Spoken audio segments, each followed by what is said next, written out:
Questo è l'ambiente per l'inserimento delle domande e una volta poi pervenuti i questionari cartacei o in formato elettronico dai clienti, dovrebbero pervenire in formato cartaceo perché le indagini si fanno sempre in maniera anonima sulla soddisfazione del cliente, andrò a inserire i dati qua dentro. Ecco, come vedete qui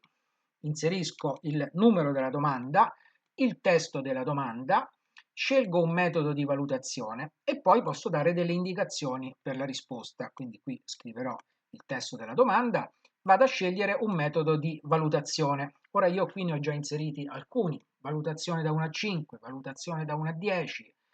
voglio che il cliente mi risponda sì o no, voglio che mi dia un giudizio, buono, sufficiente, ottimo, eccetera. Ciò non è detto che non possiate inserire un vostro metodo di valutazione, perché qualora vogliate condurre un'indagine con un metodo di valutazione che non è qui inserito, potrete andarlo a costruire e il software vi riporterà automaticamente tutti i dati e le percentuali con il vostro metodo di indagine. Supponiamo che io voglia andare a creare un metodo di indagine chiamato grado di soddisfazione e poi articolare le opzioni di risposta qua giù in poco soddisfatto, soddisfatto o molto soddisfatto. Ecco, siccome qui non c'è questo metodo di indagine, questo metodo di valutazione, grado di valutazione, qui non ci sono le opzioni poco soddisfatto, soddisfatto, molto soddisfatto, io da più tendine, da questo pulsante con il segno più a cui segue la parola tendine, potrò andare a crearlo, come potrò modificare tante altre tendine. Più tendine vuol dire che da qui io posso andare a incrementare quelle che sono le voci delle tendine. In questo caso potrò andare ad aggiungere un mio metodo di valutazione. Quindi apro questa tabellina, trovo altri pulsanti e vado ad aggiungere il mio metodo di valutazione, oppure, che abbiamo detto, essere grado di soddisfazione. Chiudo. Opzioni di risposta. Poco soddisfatto, soddisfatto, molto soddisfatto. Mi ricordo di aggiornare la maschera, dopodiché se io apro di nuovo la tendina troverò la nuova voce che ho appena inserito. Questo in relazione a in tante altre tendine del software, qui per il metodo di valutazione.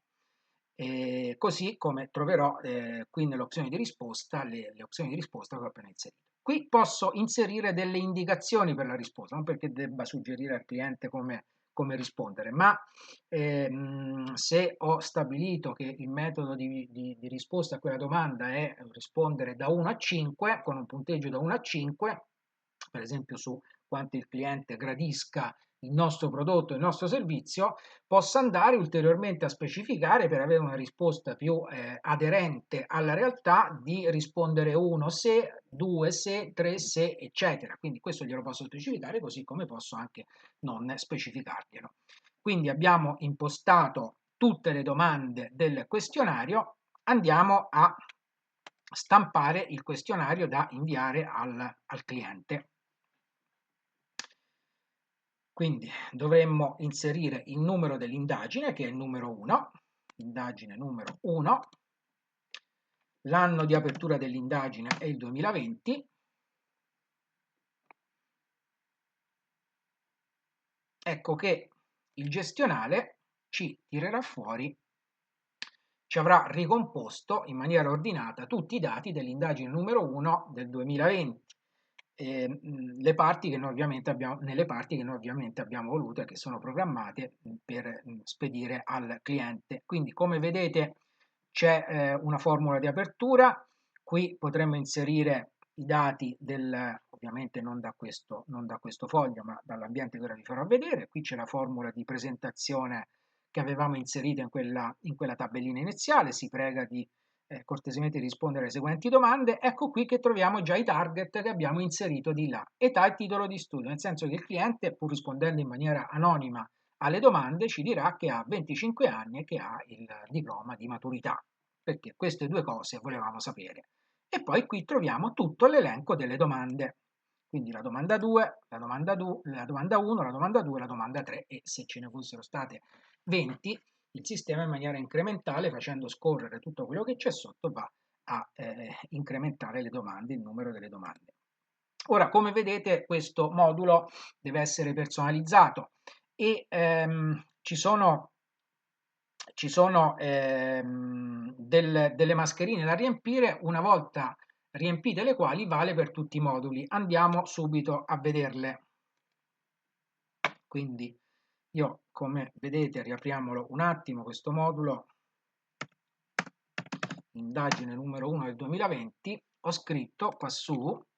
logo aziendale, taglia con il tasto destro del mouse, vai a inserimento dati stampe e da lì potremo personalizzare l'intestazione, i piedi pagina, eccetera. Andiamo subito a vedere come si fa. Chiudi, inserimento dati, personalizzazione stampe. Ecco, queste sono tutte le stampe che si possono fare da questo software, quindi tutti i moduli della qualità, oltre a questo del questionario, e avremo poi il questionario di autovalutazione dei fornitori, eccetera. Quindi qui io apro intestazione, vado a scrivere la ragione sociale dell'azienda e altri dati che voglio che compaiano qua su in alto, con il tasto destro del mouse clicco, taglio e se volessi invece, una volta che ho tagliato questa immagine per inserirmi l'elenco aziendale, se volessi inserirlo farò inserisci oggetto e andrò ad allegare un file di immagine del mio logo aziendale, come se dovessi allegare un file a una mail, molto, molto semplicemente. Quindi questo, una volta sistemato, andrà in tutti quei moduli che avete visto qui, nell'intestazione di tutti questi moduli. Così come una volta sistemato il piedi pagina, anche questo si riverserà in tutti i moduli, così come la firma della direzione e la firma del responsabile della qualità per i moduli della qualità, e mentre per i moduli che vanno all'esterno, come questo che stiamo vedendo adesso sul questionario di soddisfazione del cliente, potremmo, o per l'ordine al fornitore, potremmo andare a mettere il luogo e la data, quindi Roma lì 22 febbraio 2020, questo ovviamente lo dovremo cambiare, e una formula di saluti che possiamo anche scrivere una volta per tutte, se ci va bene. Io ho scritto cordiali saluti, voi potrete scrivere quello che vorrete. Quindi torniamo all'ambiente di inserimento dati del questionario e addentriamoci adesso nel vedere la distinzione tra il questionario semplice e il questionario complesso, il perché di questa distinzione e come si va a gestire. Quindi entriamo ancora in gestione indagine. Quindi eravamo arrivati ad aver stabilito l'indagine con l'argomento e tutto il resto, ad aver individuato tutte le domande, il metodo di valutazione. Se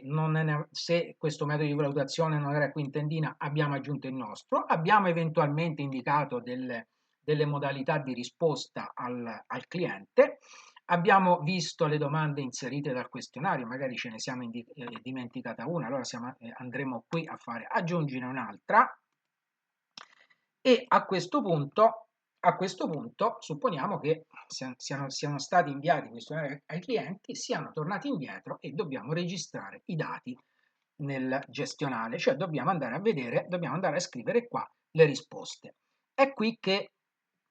il gestionale è flessibile e che si adatta alle esigenze dalla più piccola azienda fino a quella più grande, con il questionario semplice e il questionario complesso. Abbiamo detto che il questionario complesso è quello dove io scelgo almeno un target, cioè vado a complicare l'indagine e quindi poi la rilevazione dei risultati con almeno un target. Almeno un target oltre che cosa? Oltre al fatto di vedere quanti a quella domanda dove io ho chiesto di rispondere con una valutazione da 1 a 5, quanti hanno risposto 1, quanti 2, quanti 3, quanti 4 e quanti 5. Perché se io mi accontento di questo, e magari sono un'azienda piccola e per me può essere più che sufficiente, il questionario è semplice, cioè io non scelgo nessun target,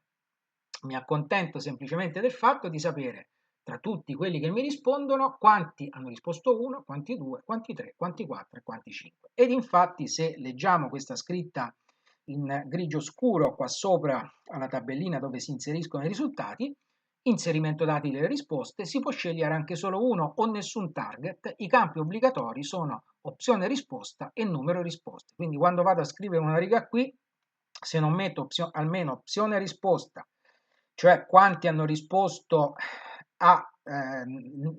scegliendo l'opzione 1, quindi valorizzando questo campo e questo campo, il software non mi manda avanti. Mentre mi manda avanti se io lascio vuoti tutti questi altri campi: l'età, il sesso, il titolo di studio, la professione, il settore merceologico, il CAP, il quartiere o la frazione, il comune, la provincia, la regione, lo Stato ed altri target che io eventualmente posso andare a inserire, perché ora qui non potevo prevedere tutto e quindi magari io posso inserire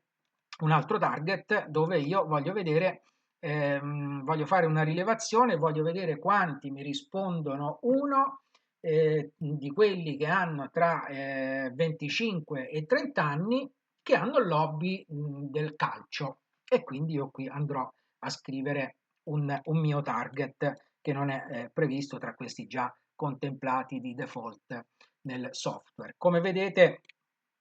vale sia per un'azienda ma può valere anche per una pubblica amministrazione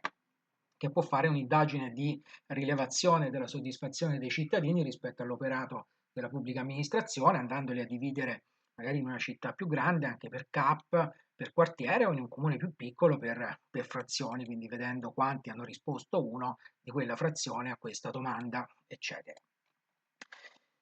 Allora, io qui, se devo fare un questionario semplicissimo, dove mi basta sapere alla domanda numero 1 quanti hanno risposto 1, quanti 2, quanti 3, quanti 4 e quanti 5, qui non scriverò nulla. Qui non scriverò nulla. Se invece io voglio andare a complicare un pochino l'indagine, allora qui scriverò che oltre a vedere quanti hanno risposto 1, voglio vedere anche la loro età e il loro titolo di studio. Quindi l'indagine si andrà a complicare perché non avrò nella query che poi mi restituisce il risultato solo una riga di quanti hanno risposto 1, 20 hanno risposto 1 su 100, quindi sono il 20%, ma potranno avere risposto 1 più righe, cioè potrò avere più risposte da parte dei clienti ad uno perché dei clienti possono avere una certa età e un certo titolo di studio, altri clienti un'altra età e magari quello stesso titolo di studio, altri clienti ancora la stessa età e un altro titolo di studio ancora. Ripeto, per le aziende piccole tutte queste complicazioni non esistono perché io qui andrò semplicemente a dire a scrivere l'opzione di risposta e il numero delle risposte. Dopodiché, prima di andare a vedere, quindi ho inserito a questo punto i risultati del questionario e magari in una riunione della direzione o nel comitato guida della qualità per le aziende che sono certificate ISO 9000 andremo a vedere quelli che sono i risultati e quindi ad analizzare i risultati dell'indagine di Customer Satisfaction, prima di passare poi alla fase finale della relazione di chiusura con la quale io faccio ancora di più il punto della situazione descrittivo, ovviamente avendo davanti i numeri, altrimenti non faccio niente, farò la relazione descrittiva e poi, qualora siano emerse dalle indagini delle problematiche con i clienti, potrò andare anche a dettagliare un piano di attività che nel corso del tempo cerchi di ovviare alle mie pecche per far sì che i clienti poi l'anno prossimo non mi muovano gli stessi appunti che hanno evidenziato in questa indagine